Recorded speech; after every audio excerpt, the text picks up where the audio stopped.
In the spring of 1945, as American soldiers marched through the shattered remains of Nazi Germany, they believed the war was ending. They were wrong. Because beneath the rubble of bombed cities, inside abandoned laboratories, and deep within forgotten mountain tunnels, another war was just beginning, a silent one, a war for minds. On April 30th, 1945, Adolf Hitler was dead. Berlin had fallen. The world exhaled in relief. Newspapers in New York declared victory inevitable, and church bells rang across small American towns. Mothers believed their sons would finally come home. But in Washington, D.C., behind locked doors and unmarked folders, a different conversation was unfolding. It began with a list. Not a list of criminals, not a list of prisoners, but a list of names. German names.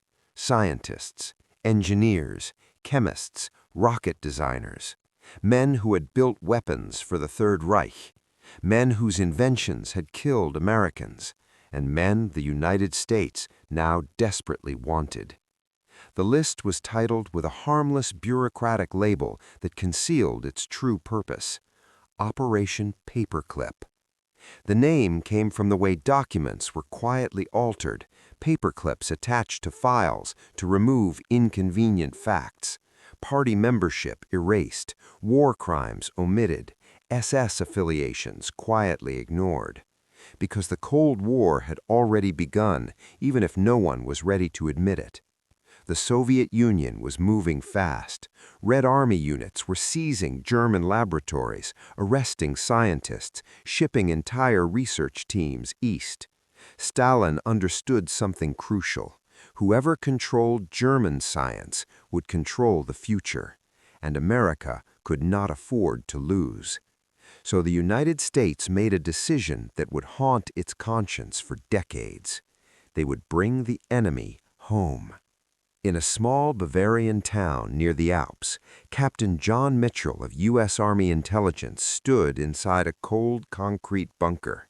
The air smelled of oil and damp metal. His boots echoed as he walked past half-assembled rockets lying like dead giants on the floor. A German engineer stood nearby, thin, pale, hands trembling. His name was Wernher von Braun. Just weeks earlier, his rockets, V-2 missiles, had rained down on London, killing civilians indiscriminately. The V-2 had no warning sound, no siren, just sudden death from the sky. Thousands had died. Yet now, von Braun was smiling, not because he felt relief, but because he knew something Mitchell did not. "I have something for you," von Braun said in careful English. The men who were not supposed to exist. In 1946, a train rolled quietly through the American Midwest under heavy military guard. There were no flags, no press, no announcements. The passengers were not prisoners in chains. They were not diplomats. They were families, wives holding children, men carrying suitcases filled with notebooks, diagrams, and handwritten equations. Every document identified them as specialists. Every document lied. Inside one compartment, Wernher von Braun sat beside the window, watching endless cornfields blur past. He had traded one uniform for another, one oath for a quieter promise.